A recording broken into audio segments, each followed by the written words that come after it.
नमस्कार दोस्तों, मैं पवन मिश्रा आपका 15 से 22 तक के करंट अफेयर्स की वीडियो में स्वागत करता हूं। दोस्तों, हम लोग वीकली करंट अफेयर्स की एक सीरीज़ स्टार्ट किए थे, जिसमें मैं आपके लिए जो पूरे वीक के दौरान जो मोस्ट इम्पॉर्टेंट एमसीक्यूज होते हैं, जिनसे एग्ज़ाम में सीधे दिखने वाला है क्वेश्चन, वो मैं आपके लिए चुन कर ले आता हूँ। तो आज जो है हमारा ये एक करंट अफेयर की तीसरी सीरीज़ है। तो जैसा कि मैंने आपको बताया था कि ये वाली जो सीरीज़ है वो कुछ मोटिवेशन के साथ स्टार्ट होगी। तो एक कोट जो मुझे बहुत अच्छा लगता है लाओ त्से का है। आप जानते हो कि प्राचीन समय में चाइना के एक बहुत बड़े फिलासफर हुए थे लाओ त्से, जिनके ऊपर बुद्धिज़्म का बहुत ज़्यादा प्रभाव था। तो उनका एक कोट है कि take care with the end as you do with the beginning. दोस्तों, ये कोड जो है वो एक स्टूडेंट के पॉइंट ऑफ व्यू से, या आप कोई भी अगर आप अपने जीवन में गोल रखते हो तो उसके लिए बहुत इम्पॉर्टेंट है। इस कोड का मतलब ये है कि जैसे जनरली क्या होता है कि हम जब कोई भी प्रिपरेशन स्टार्ट करते हैं, या हम किसी चीज़ को पाने का हमारा जो लक्ष्य होता है, जब हम उसकी तैयारी स्टार्ट करते हैं तो क्या होता है कि हम बहुत ज़्यादा ऊर्जा के साथ होते हैं, बहुत सारा उत्साह के साथ होते हैं, ये कर देंगे वो कर देंगे।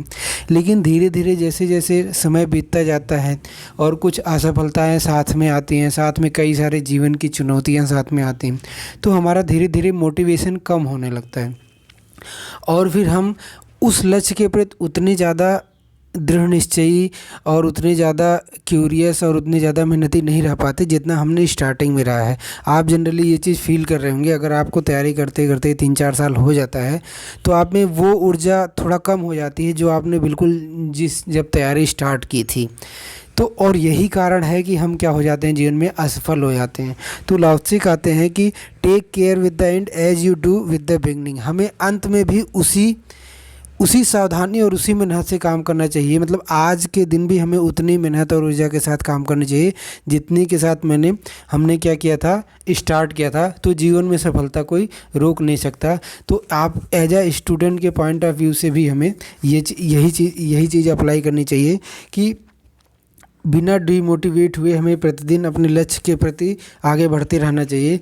और एक न एक दिन सफलता दोस्तों ज़रूर मिलती है, क्योंकि सफलता जो है ना वो तब आती है जब हमारा जो मेहनत है उस अपॉर्चुनिटी से आके मिल जाता है। तो ये कोड जो है वो स्टूडेंट के पॉइंट ऑफ व्यू से बहुत ज़्यादा इंपॉर्टेंट है। अब हम अपने करंट अफेयर का जो क्वेश्चन है उसको स्टार्ट करते हैं। अच्छा दोस्तों, फर्स्ट जो क्वेश्चन है वो है कि where is the third all India official language conference being held. दोस्तों, जो तीसरा अखिल भारतीय राजभाषा सम्मेलन है वो किस शहर में आयोजित किया जा रहा है। तो ये एक इम्पॉर्टेंट क्वेश्चन है जो आने वाले एग्जाम में ज़रूर दिखेगा, क्योंकि जो लैंग्वेज है ना, लैंग्वेज का जो ऑफिशियल लैंग्वेज का जो कॉन्फ्रेंस है वो बहुत ज़्यादा इंपॉर्टेंट होता है। तो तीसरा जो all India official language conference है वो महाराष्ट्र के पुणे में आयोजित हुआ है। तो इसका करेक्ट आंसर क्या हो जाएगा? इसका करेक्ट आंसर है हमारा पुणे। ठीक है, तो Pune is the correct answer. तो third all India official language conference कहाँ पे हुआ है? वो पुणे में हुआ है। ठीक है, उसके बाद जो है हमारा नेक्स्ट क्वेश्चन है कि द ऑब्जेक्टिव ऑफ प्रधानमंत्री उज्ज्वला योजना। दोस्तों, यहाँ पे ये क्वेश्चन रखने का कारण ये है कि अभी हमारे प्राइम मिनिस्टर जी ने प्रधानमंत्री उज्ज्वला योजना, जो कि गैस कनेक्शन की योजना है, उसका एक नया वर्जन लॉन्च किया है और बोला है कि 75 लाख नए गैस कनेक्शन फिर से दिए जाएंगे। ठीक है, तो ये जो नया योजना है जो नया वर्जन लॉन्च हुआ है प्रधानमंत्री उज्ज्वला योजना का, तो उसी से रिलेटेड ये क्वेश्चन है कि इसका उद्देश्य क्या है। मतलब कि जनरली जो प्रधानमंत्री उज्ज्वला योजना उसका उद्देश्य क्या है। तो दोस्तों, हमें पता है कि इसमें गवर्नमेंट क्या करती है कि जो घर की महिला सदस्य होते हैं उनके नाम पे गैस कनेक्शंस दिए जाते हैं। क्योंकि हमें पता है कि इंडिया में आज तो बहुत कम हो गया है, लेकिन पहले चूल्हे पे खाना बनाया जाता था लकड़ी जला के। और WHO का कहना है कि अगर एक घर के अंदर एक महिला जो है वो खाना बना रही है लकड़ी जला के, तो कहा जाता है ऐसा कि एक दिन उसके नाक में जितना धुआं जाता है वो 100 सिगरेट के बराबर होता है। तो अगर कोई पर्सन जो है पर डे 100 स्मोकिंग करता है, 100 स्मोकिंग करता है, तो वो उतने बराबर होता है। तो ये इतना हानिकारक होता है इंडोर एयर पॉल्यूशन। तो इसी को कम करने के लिए प्रधानमंत्री उज्ज्वला योजना लॉन्च की गई थी। तो अभी जो है कि इसका जो 4th वर्जन लॉन्च हुआ है, इसमें 75 लाख गैस कनेक्शन और दिए जाएंगे जो लोग छूट गए थे। तो इसका उद्देश्य क्या है दोस्तों? इसका उद्देश्य क्या है कि to improve the health of women and children. अभी मैंने बताया कि घर में, चूँकि घर के अंदर ज़्यादातर गाँव में महिलाएं और बच्चे रहते हैं, जो पुरुष सदस्य होते हैं वो बाहर काम पे चले जाते हैं या बाहर रहते हैं, तो वो सारे जो धुएँ हैं वो महिलाएँ झेलती हैं। तो इसीलिए प्रधानमंत्री उज्ज्वला योजना का एक उद्देश्य क्या है कि हेल्थ, वुमेन और बच्चों का हेल्थ इंप्रूव करना। दूसरा क्या है? Women empowerment. जब वुमेन का हेल्थ इंप्रूव होगा और साथ में, तो वुमेन एम्पावरमेंट होगा। और साथ में एक चीज़ और है कि गांव में आपने देखा होगा कि अगर जो लोग गांव से संबंधित होंगे कि गांव में जो महिलाएं होती हैं वो लकड़ी बीनने के लिए जंगलों में, बनों में या बाग में जाती थी और वहां से शाम में लकड़ी बीन के लाती थी और फिर जला के खाना बनाती थी। तो पूरा उनके दिन का 2-3 घंटा लकड़ी बीनने में चला जाता है। तो ये जो, तो इसके द्वारा इसके भी कमी मिलेगी, तो वुमेन का एम्पावरमेंट होगा। ठीक है। और तीसरा क्या इसमें लिखा है कि तीसरा क्या है? तीसरा ये है कि एडिशनल एम्प्लॉयमेंट जनरेशन। तो एम्प्लॉयमेंट जनरेशन का यहाँ पे कोई काम नहीं है। तो इसका उद्देश्य जो है वो फर्स्ट 2 है कि हेल्थ ऑफ वुमेन को इम्प्रूव करना एंड वुमेन एम्पावरमेंट को प्रमोट करना। तो option A is the correct answer. ठीक है। उसके बाद अब हम नेक्स्ट क्वेश्चन पे चलते हैं। जो हमारा नेक्स्ट क्वेश्चन है वो है कि which country was recently affected by hurricane Daniel. दोस्तों अभी आपने करंट अफेयर और न्यूज़ में भी सुना होगा कि जो अभी एक हरिकेन डेनियल आया था, तो ये दोस्तों कौन सा कंट्री जो है इससे अफेक्टेड हुआ है? तो हरिकेन डेनियल से जो है वो अफ्रीका का लीबिया अफेक्टेड हुआ है। तो तूफान डेनियल जो है ये बहुत ही मतलब कि एक अनप्रेसिडेंट इवेंट हुआ था। आपने देखा होगा कि जो बहुत भारी तबाही इसने मचाया था लीबिया में। ठीक है। तो हरिकेन डेनियल कहाँ पे आया है? लीबिया में आया है। तो A is the correct answer. उसके बाद है कि नंदिनी कृषक समृद्धि योजना। नंदिनी कृषक समृद्धि योजना हाल ही में किस सरकार द्वारा शुरू की गई? तो इसका उद्देश्य मैं पहले बता देता हूँ। इसका उद्देश्य क्या है? एक्चुअली इसका पूरा नाम है नंदिनी कृषक बीमा योजना, नंदिनी कृषक समृद्धि बीमा योजना। तो ये जो फार्मर्स होते हैं उनको इंश्योरेंस प्रोवाइड कराने के लिए उत्तर प्रदेश की सरकार ने लॉन्च किया है। ठीक है। तो इससे क्या होगा कि उनके जो लॉस होते हैं या फिर जो दूसरे टाइप के लॉस होते हैं उनका कंपनसेशन मिल सकेगा। तो नंदिनी कृषक समृद्धि बीमा योजना जो है किसने लॉन्च किया? ये उत्तर प्रदेश सरकार ने लॉन्च किया है। तो सी इज़ द करेक्ट आंसर। ठीक है। उसके बाद नेक्स्ट क्वेश्चन है कि 5वां राष्ट्रीय व्हील चेयर रुग्बी चैम्पियनशिप। दोस्तों जो रुग्बी का खेल होता है उसमें उसका जो 5वां व्हील चेयर रुग्बी चैम्पियनशिप है वो अभी किस राज्य ने जीता है? तो जो 5th national wheel chair rugby championship है ये अभी हाल में महाराष्ट्र की सरकार ने जीता है। तो बी इज़ द इसका करेक्ट आंसर है। ये उतना इम्पोर्टेंट क्वेश्चन नहीं है पर फिर भी देख सकते हैं हम इसको, चूँकि ये था अभी हाल में। उसके बाद आया कि पंचदान उत्सव किस देश से संबंधित है? दोस्तों जो पंचदान फेस्टिवल है वो किससे एसोसिएटेड है? तो जो पंचदान फेस्टिवल है दोस्तों ये नेपाल से संबंधित है। किससे संबंधित है? नेपाल से। तो सी इज़ द करेक्ट आंसर। आपको पता होगा पंचेश्वर डैम भी नेपाल में है, तो इससे भी आप रिलेट कर सकते हो कि पंचेश्वर डैम एंड पंचदान उत्सव नेपाल में है, अभी हाल ही में सेलिब्रेट किया गया। उसके बाद है कि when is international day of democracy celebrated. दोस्तों यूनाइटेड नेशन ने अभी इंटरनेशनल डेमोक्रेसी डे को सेलिब्रेट किया है। तो किस दिन मनाया जाएगा? ये मनाया जाता है तो इंटरनेशनल डे ऑफ डेमोक्रेसी, अंतर्राष्ट्रीय लोकतंत्र दिवस जो है दोस्तों ये मनाया जाता है हमारा 15 सितंबर को। कितने को मनाया जाता है? 15 सितंबर को। तो हमारा जो करेक्ट आंसर क्या हो जाएगा? सी इज़ द करेक्ट आंसर। 15 सितंबर को अंतर्राष्ट्रीय लोकतंत्र दिवस मनाया जाता है। उसके बाद है what is the theme for national engineers day in 2023। दोस्तों अभी हाल ही में जो नेशनल इंजीनियर्स डे 2023 मनाया गया है, इसकी थीम क्या थी? तो इसकी थीम जो थी वो थी कि सतत भविष्य के लिए इंजीनियर, यानी engineering for a sustainable future. ये है हमारा नेशनल इंजीनियर्स डे का theme.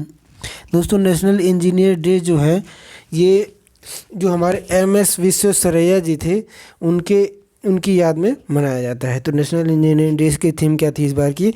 Engineering for a sustainable future. तो A is the correct answer. उसके बाद है in which state has the foundation stone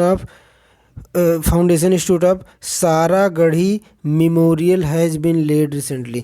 तो जो सारागढ़ी स्मारक है उसकी आधारशिला कहाँ पे रखी गई है? तो ये भी रखी गई है पंजाब में। तो D is the correct answer. उसके बाद है मुख्यमंत्री संपूर्ण प्राप्ति योजना। तो मुख्यमंत्री संपूर्ण प्राप्ति योजना जो है किस चीज़ से संबंधित है? उड़ीसा की सरकार ने जो मुख्यमंत्री संपूर्ण पुष्टि योजना लॉन्च की, यहाँ पे मिसप्रिंट है। एक्चुअली में क्या है? मुख्यमंत्री संपूर्ण पुष्टि योजना। ये काफ़ी न्यूज़ में है, क्योंकि हमें पता है कि उड़ीसा में मलन्यूट्रिशन यानी कुपोषण की समस्या बहुत ज़्यादा है। ठीक है, तो उसी को समाप्त करने के लिए नवीन पटनायक जी ने मुख्यमंत्री संपूर्ण पुष्टि योजना लॉन्च की है। और पुष्टि हमें पता है कि हष्ट पुष्ट किससे संबंधित होता है? मलन्यूट्रिशन यानी कुपोषण से। तो कुपोषण से निपटने के लिए तो option A is the correct answer. तो दो चीज़ यहाँ से हमें पता चली, एक तो क्या मुख्यमंत्री संपूर्ण पुष्टि योजना किसकी है? ये उड़ीसा की सरकार की है और इसका काम है कुपोषण को ख़त्म करना। उसके बाद है in which city India's first e court open. तो भारत का पहला ई कोर्ट किस शहर में खुला? अभी हाल ही में भारत का पहला जो ई कोर्ट है वो हैदराबाद शहर में खुला है। तो हैदराबाद में खुला है। तो इसका आंसर क्या हो जाएगा? B is the correct answer, Hyderabad. तो हैदराबाद में इंडिया का पहला ई कोर्ट खुला है। उसके बाद है the national e Vidhan application NeVA project was inaugurated by. दोस्तों जो राष्ट्रीय ई विधान एप्लीकेशन है, इसको उद्घाटन जो है वो किसके द्वारा किया गया है? तो ये किया गया हमारी जो प्रेसिडेंट हैं राष्ट्रपति द्रौपदी मुर्मू जी, उनके द्वारा किया गया है। तो A is the correct answer.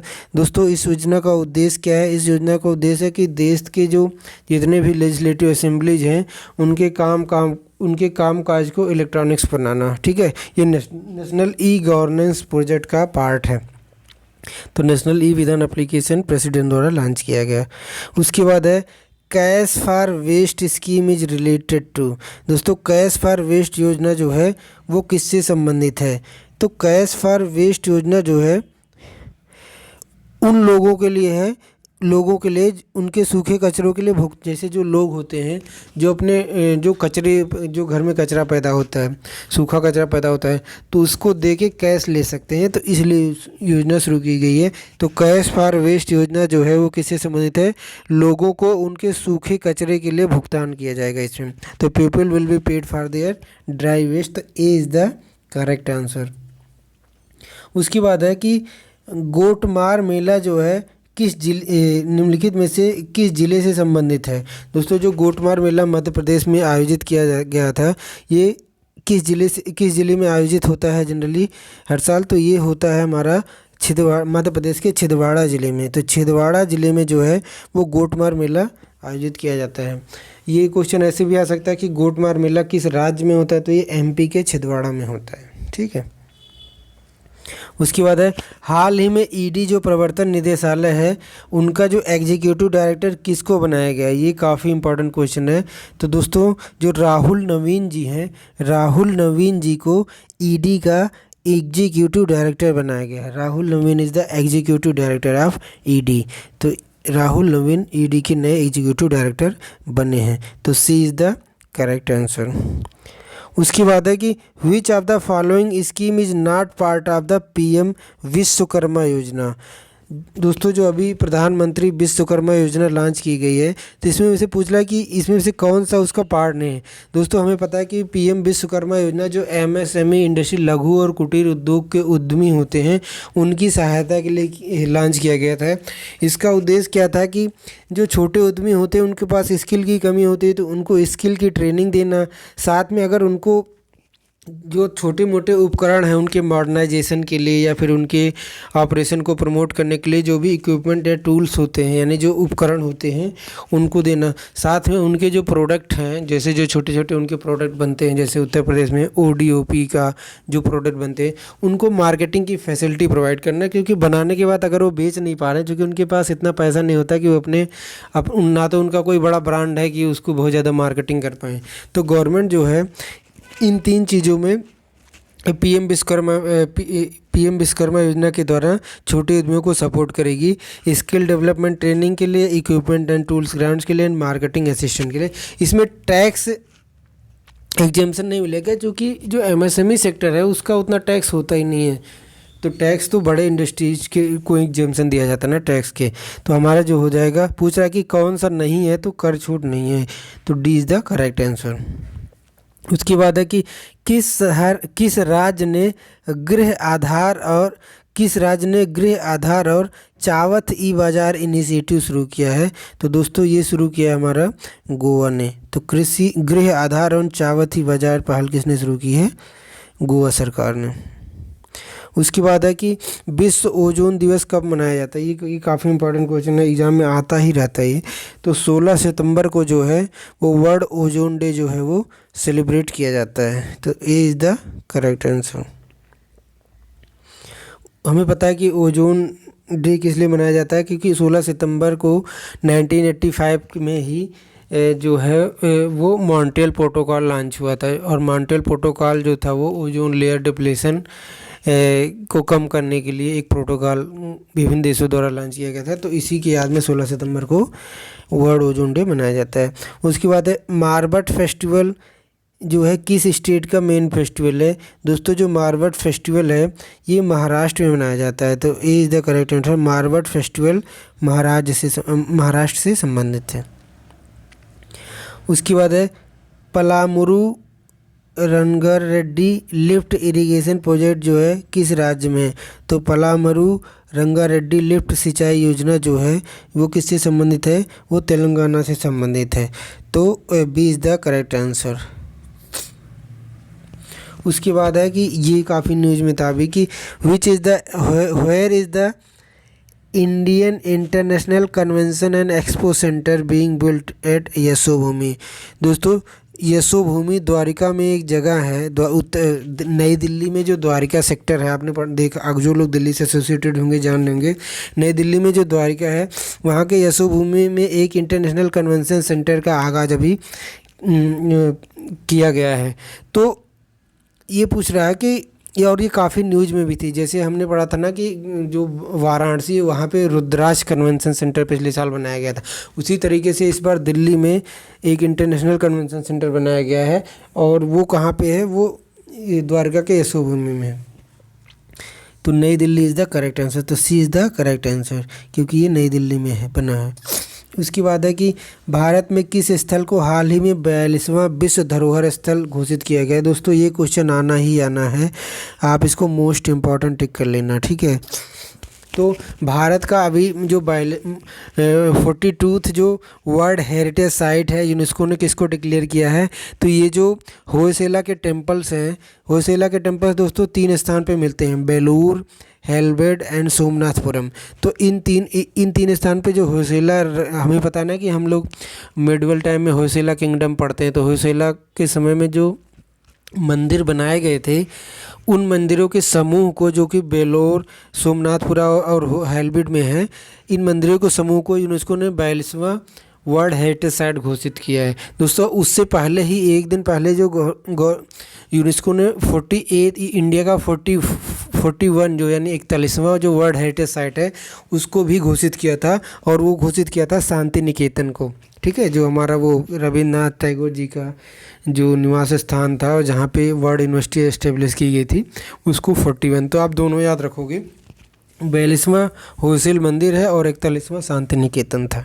ठीक है, तो यहाँ पे ए इज़ द करेक्ट आंसर। उसके बाद है कि जम्मू कश्मीर में जो उधमपुर रेलवे स्टेशन है उसका नाम अभी बदला गया है, तो उसका पूछ रहा है कि नया नाम क्या है। तो उसके जो उधमपुर रेलवे स्टेशन है उसका नया नाम क्या है? Shaheed captain Tushar Mahajan railway station. Shaheed captain Tushar Mahajan railway station. Udhampur railway station का नाम हो गया Shaheed captain Tushar Mahajan railway station. आप यहाँ इमेज में देख सकते हो। ये जो हमारा वो पुलवामा अटैक था उससे संबंधित थे। तो शहीद captain Tushar Mahajan railway station नया नाम है उधमपुर रेलवे स्टेशन का। उसके बाद है कि हाल ही में कितने कलाकारों को संगीत नाटक अकादमी अमृत पुरस्कार दिया गया है? दोस्तों, संगीत नाटक अकादमी अमृत पुरस्कार जो है वो नए उभरते हुए लेखकों को, नए उभरते हुए म्यूजिशियंस को मिलता है। ठीक है, जो भी नए नाटककार हमारे उधर, जो भी नए हमारे जो आर्टिस्ट उभर रहे हैं, जो यूथ होते हैं, उनको ये दिया जाता है। तो इस बार जो है 84 टोटल जो है ये नंबर ही पूछेगा, इसमें और कुछ नहीं पूछेगा। तो हाल ही में जो 84 जो कलाकार हैं उनको संगीत नाटक अकादमी अमृत पुरस्कार दिया गया है। तो 84 84। ठीक है, उसके बाद है कि हरिकेन जो ली है वो कहाँ पे ओरिजिनेट हुआ था? दोस्तों, हरिकेन ली ने अभी भारी तबाही मचाई है अमेरिकन कॉन्टिनेंट में। तो ये जो है वो हमारा कहाँ पे ओरिजिनेट हुआ था? ये जो हमारा नॉर्थ अटलांटिक ओशियन में ओरिजिनेट हुआ था। तो A is the correct answer. तो तूफान ली जो है वो अटलांटिक ओशियन में उत्पन्न हुआ था, नॉर्थ अटलांटिक ओशियन में, और यूएसए कनाडा को अफेक्ट किया था। तो A is the correct answer. उसके बाद है कि हाल ही में सिंगापुर का जो Lee Kuan Yew exchange fellowship से किसको सम्मानित किया गया? तो who has been recently awarded the Lee Kuan Yew exchange fellowship of Singapore? तो दोस्तों, ये जो है वो जो हमारे आसाम के मुख्यमंत्री हैं हिमंत बिस्वा शर्मा। तो हिमंत बिस्वा शर्मा जी को सिंगापुर का Lee Kuan Yew exchange fellowship मिला है। ये भी काफ़ी इंपॉर्टेंट क्वेश्चन है। उसके बाद है कि निम्नलिखित में से कौन सा जैन त्यौहार है जो श्वेतांबर संत होते हैं, श्वेतांबर संतों द्वारा 8 दिनों तक और दिगंबर संतों द्वारा 10 दिनों तक 10 लक्षण पर्व के रूप में मनाया जाता है? तो which of the following is the Jain festival celebrated for 8 days by the Shvetambar and 10 days for the Digambar? तो ये जो है वो है पर्यूषण पर्व। अभी न्यूज़ में था, आपने शायद देखा भी होगा, पढ़ा भी होगा। तो ये जो पर्यूषण पर्व है, पर्यूषण पर्व एक जैन त्यौहार है जिसको श्वेतांबरों और दिगंबरों, जो जैन के 2 सेक्ट है, दोनों के द्वारा मनाया जाता है। ठीक है, एक्चुअली ये जो पर्व होता है ये मोरल जो भी मॉन्क होते हैं उनके अंदर मोरल कंडक्ट को प्रमोट करने के लिए, साथ में अगर उन्होंने कोई गलती की है तो उसका पश्चाताप करने के लिए किया जाता है। तो पर्यूषण पर्व है हमारा। ठीक है, उसके बाद है कि ऑपरेशन सजग, एक्सरसाइज ऑपरेशन सजग जो है रिसेंटली किस फोर्स ने ऑर्गेनाइज किया है? तो इंडियन कोस्ट गार्ड ने ये किया है। तो D is the correct answer. Operation सजग जो है इंडियन कोस्ट गार्ड यानी भारतीय तटरक्षक ने किया है। उसके बाद ये एक इम्पॉर्टेंट क्वेश्चन है, अभी हाल ही में एक जो है एक एंटी टैंक जो है म्यूनिशन लॉन्च किया गया था, तो उसका नाम क्या था? तो ये क्वेश्चन ऐसे भी आ सकता है कि अभी recently launch point attack anti tank munition, ठीक है, जो कि न्यू एज टेक्नोलॉजी से बना, उसका क्या नाम है? तो उसका नाम क्या है? विभव। तो विभव के बारे में कुछ करेक्ट स्टेटमेंट दिए हैं। Consider the following statement with reference to Vibhav. पहला क्या है कि जो विभव है वह एक point attack anti tank mutation है, यानी विभव एक पॉइंट अटैक एंटी टैंक गोला बारूद है। ठीक है, ये बिल्कुल सही है क्योंकि ये एंटी टैंक म्यूटेशन है। दूसरा क्या कह रहा है कि the anti tank mine is made of new age plastic. हाँ, ये जो नया एंटी टैंक माइन है ये नए एज के प्लास्टिक से बना है जिसकी ड्यूरेबिलिटी जो है बहुत ज़्यादा है। तो ये भी कही। दूसरा क्या है कि ये जो है वो सेल्फ न्यूट्राइजिंग टैंक है, मतलब क्या, after 120 days it is self neutralise, 120 दिनों के बाद यह स्वतः ही निष्प्रभावी होने लगता है, हो जाता है। तो ये तीनों स्टेटमेंट जो है वो एंटी टैंक म्यूटेशन वैभव के बारे में करेक्ट है। तो इसमें पूछ रहा है कि इनकरेक्ट कौन है, तो इसमें से डी करेक्ट आंसर हो जाए, क्योंकि कोई भी इनकरेक्ट नहीं है, सारे करेक्ट हैं। उसके बाद ये मोस्ट इंपॉर्टेंट क्वेश्चन है, इससे रिलेटेड कई सारे क्वेश्चन बनेंगे। एक तो क्या है कि अभी जो हाल ही में जो महिला आरक्षण विधेयक है उसका क्या नाम, किस नाम से प्रस्तुत किया गया था लोकसभा में। तो दोस्तों जो महिला आरक्षण विधेयक यानी जो वुमेन रिजर्वेशन बिल था उसका क्या नाम दिया गया था, उसको नाम दिया गया था कि नारी शक्ति वंदन अधिनियम। तो नारी शक्ति वंदन अधिनियम, तो A is the correct answer. तो नारी शक्ति वंदन अधिनियम जो है वो महिला वुमेन रिजर्वेशन बिल का नाम है। अब इससे भी ज़्यादा इम्पोर्टेंट ये है कि ये जो है कौन सा कॉन्स्टिट्यूशनल अमेंडमेंट बिल है। तो दोस्तों ये याद रखिएगा 128 यानी यह जो है वो 128वां संविधान संशोधन विधेयक है जिसको महिला नारी शक्ति वंदन अधिनियम के नाम से प्रस्तुत किया गया है। ठीक है। उसके बाद है कि हाल ही में किस राज्य सरकार ने मुख्यमंत्री श्रमिक कल्याण योजना शुरू की है। तो ये जो है वो अरुणाचल प्रदेश की सरकार ने मुख्यमंत्री श्रमिक कल्याण योजना शुरू की है। उसके बाद है कि ये भी बहुत इंपॉर्टेंट क्वेश्चन है कि what is the name of India's first manned submarine. Bharat की पहली मानव युक्त पनडुब्बी का नाम क्या है। दोस्तों जैसे इंडिया चंद्रयान 3 लॉन्च किया था, उसके बाद गगनयान लॉन्च करने की बात कर रहा है। गगनयान में 3 भारतीय जो है अंतरिक्ष में भेजे जाएंगे। उसी तरीके से एक समुद्रयान मिशन भी है इंडिया का। ठीक है। समुद्रयान मिशन में 600 मीटर अंदर यानी 6 किलोमीटर अंदर जो है वो कुछ साइंटिस्ट जाएंगे और वहाँ पे रिसर्च करेंगे पानी के अंदर गहराई में जाके 6 किलोमीटर। तो उसका नाम, उस मिशन का नाम क्या, समुद्रयान मिशन है। और उसके लिए जो पनडुब्बी है सबमरीन जा रही है उसका क्या नाम है, तो उसका नाम है मत्स्य 600 दोस्तों का यहाँ का मतलब 6000 यहाँ पे 6000 का मतलब क्या है 6000 मीटर यानी 6 किलोमीटर अंदर जाएगी ये सबमरीन। तो इंडिया फर्स्ट मैन्ड सबमरीन कौन है, मत्स्य 6000। तो 32 का कौन सा आंसर सही हो गया, 32 का बी आंसर सही हो गया। उसके बाद है कि भारत का पहला ट्रैफिक लाइट मुक्त शहर कौन बना है, which is India's first traffic light free city. तो दोस्तों ट्रैफिक लाइट से मुक्त शहर इंडिया का जो है वो राजस्थान का कोटा बना है। ठीक है। तो सी इज़ द करेक्ट आंसर। उसके बाद है कि हाल ही में डिजिटल इंफ्रास्ट्रक्चर प्रोवाइडर्स एसोसिएशन के अध्यक्ष के रूप में किसे नियुक्त किया गया। तो the president of digital infrastructure providers association किसको बनाया गया है, तो ये बनाया गया है धनंजय जी को यानी धनंजय जोशी। तो B is the correct answer. तो हाल ही में डिजिटल इंफ्रास्ट्रक्चर प्रोवाइडर्स का अध्यक्ष किसने बनाया गया, धनंजय जोशी जी को। उसके बाद है कि 14वीं विश्व स्पाइस कांग्रेस किस राज्य में आयोजित की गई, ये बहुत इंपॉर्टेंट है। तो जो 14वीं वर्ल्ड स्पाइस यानी जो मसाले का कांग्रेस है, जो 14वां विश्व मसाला कांग्रेस जो है वो मुंबई में आयोजित किया गया था। तो एक ऑप्शन इसका कौन सा सही हो जाएगा, तो मुंबई कहाँ पे हमारा, तो मुंबई है हमारा महाराष्ट्र में। तो सी इज़ द करेक्ट आंसर। तो 40th वर्ल्ड स्पाइस कांग्रेस मसाला मुंबई ऐसे याद रख सकते हो, महाराष्ट्र में हुआ है। ठीक है। उसके बाद है नुआखाई फॉक फेस्टिवल जो है किस राज्य से एसोसिएटेड है। तो दोस्तों नुआखाई लोक उत्सव जो है वो उड़ीसा का है, ये नए फेस्टिवल से जुड़ा होता है। तो नुआखाई लोक फेस्टिवल उड़ीसा से एसोसिएटेड है। तो 36 का B option is the correct answer. उसके बाद है कि नागरिक उड्डयन मंत्री ज्योतिरादित्य एम सिंधिया ने दिल्ली के सफदरगंज हवाई अड्डे पर उड़ान भवन का उद्घाटन किया है, अभी आपने सुना होगा। तो ये जो उड़ान भवन में किस टिकाऊ डिजाइन सुविधा का उद्देश्य विशेष रूप से ताप वृद्धि को कम करता है, मतलब कौन जो उड़ान भवन है उसमें कौन सी डिजाइन का प्रयोग किया गया है जिससे ताप वृद्धि कंट्रोल लाती है।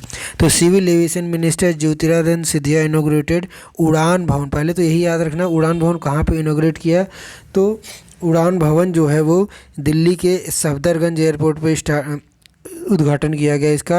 एंड पूछ रहा है कि what sustainable design feature in Udan Bhawan is specially aimed at minimizing the heat gain. जो भी हीट गेन होगा उसको कंट्रोल करने के लिए कौन सी स्पेसिफिक डिज़ाइन उड़ान भवन में यूज की गई है, जो कि दिल्ली के सफदरगंज एयरपोर्ट पे स्टार्ट हुआ है।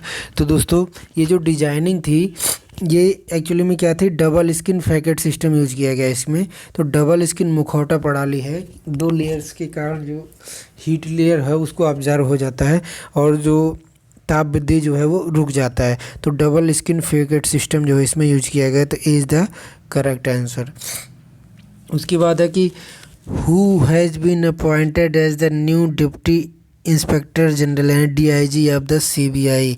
तो केंद्रीय जांच ब्यूरो के नए उप महानिदेशक के रूप में किसे नियुक्त किया गया है, तो ये नियुक्त किया गया है कुलदीप जी को। तो कुलदीप द्विवेदी, ये बहुत इंपॉर्टेंट क्वेश्चन है कि सीबीआई का नया DIG deputy direct inspector general किसको बनाया गया है, तो कुलदीप द्विवेदी जी को बनाया गया है। ये एक भूतपूर्व आईपीएस ऑफिसर हैं। तो कुलदीप द्विवेदी जो है सीआईबी के नए डीआईजी बने हैं। उसके बाद है दूरसंचार विभाग डिपार्टमेंट ऑफ टेली कम्युनिकेशन के सचिव कौन बने हैं। तो दूरसंचार विभाग के जो सचिव बने हैं वो नीरज जी बने हैं, यानी श्री नीरज मित्तल जी जो है वो डीओटी के नए सेक्रेटरी बने हैं। उसके बाद है एमएसएमई के लिए जो simply save merchant SBI card प्रदान करता है, मतलब जो simply save merchant SBI card है एसबीआई एमएसएमई के लिए, वो कौन प्रोवाइड करता है। तो दोस्तों ये जो मर्चेंट जो ये simply save merchant SBI card है एमएसएमई के लिए, इसको जो है वो शॉर्ट टर्म क्रेडिट प्रोवाइड कराता है। मतलब कि जो छोटे समय के लिए जो क्रेडिट होता है उसको प्रोवाइड कराता है। तो एसबीआई का जो simply save merchant SBI card है एमएसएमई के लिए, वो शॉर्ट टर्म क्रेडिट प्रोवाइड करता है, यानी अल्पकाल का ऋण प्रोवाइड करता है। उसके बाद है supreme court of India signed in MOU on judicial operation with which of the following nation. दोस्तों अभी हाल ही में जो भारत का सर्वोच्च न्यायालय है उसने किस देश के साथ समझौता ज्ञापन पर हस्ताक्षर किया है न्यायिक सहयोग के लिए, तो ये किया है सिंगापुर के साथ। ठीक है, सिंगापुर के साथ अभी जब आए थे उनके प्रतिनिधि, तो A is the correct answer. उसके बाद है कि उत्तर प्रदेश सरकार ने किस संगठन को नंद बाबा दुग्ध मिशन के लिए परियोजना प्रबंध सलाहकार नामित किया है। तो उत्तर प्रदेश सरकार की जो इसकी ये एक योजना चलती है नंद बाबा दुग्ध मिशन, उसके लिए जो प्रबंधन सलाहकार है उसको मतलब कि किसको नॉमिनेट किया गया है। तो जो मैनेजमेंट कंसल्टेंट है वो किसको बनाया गया है, तो ये बनाया गया है मतलब किस चीज़ को, तो national institute for smart governance को। तो B is the correct answer. तो national institute for smart government जो है अब वो नंद बाबा दुग्ध मिशन प्रोजेक्ट के लिए मैनेजमेंट कंसल्टेंट होगी। यूपी के एग्ज़ाम के लिए काफ़ी इंपॉर्टेंट है। तो national institute for smart governance. उसके बाद है कि नई दिल्ली में किसानों के अधिकार पर पहली संगोष्ठी का उद्घाटन कौन करेगा। तो नई दिल्ली में किसानों के अधिकार पर पहली संगोष्ठी का उद्घाटन जो है वो कौन करेंगे, प्रेसिडेंट द्रौपदी मुर्मू जी करेंगी। तो सी इज़ द करेक्ट आंसर। दोस्तों ये क्वेश्चन ऐसे भी आ सकता है कि कहाँ पर जो first symposium on farmers right आयोजित किया गया, तो किसानों के अधिकार पर पहली जो संगोष्ठी है वो नई दिल्ली में आयोजित की गई है। उसके बाद है which edition of Subroto cup international football tournament will be held from 19 September 2023। तो ये जो Subroto cup international football tournament है इसका जो है वो 62 यानी 62वां संस्करण आयोजित किया जा रहा है। तो ये इज़ द करेक्ट आंसर। और फिर आज का हमारा जो लास्ट क्वेश्चन है कि which of the following place celebrated its first ever transgender pride walk in Uttar Pradesh. दोस्तों निम्नलिखित में से उत्तर प्रदेश के किस स्थान पर अपना पहला ट्रांसजेंडर गौरव मार्च मनाया। तो किस स्थान ने मनाया था ये, तो ये मनाया था लखनऊ में। उत्तर प्रदेश की जो कैपिटल लखनऊ है वहाँ पर जो पहला जो ट्रांसजेंडर प्राइड वॉक है वो मनाया गया। तो ये थे इस पूरे वीक के दौरान जो 45 मोस्ट इम्पॉर्टेंट क्वेश्चंस, इन्हीं में से एग्ज़ाम में डायरेक्टली आपको देखने को मिलेगा। तो आप इनको एक बार देखिए और रिवाइज करिए, और मिलते हैं फिर इस करंट अफेयर्स के नेक्स्ट सीरीज में। तब तक के लिए नमस्कार।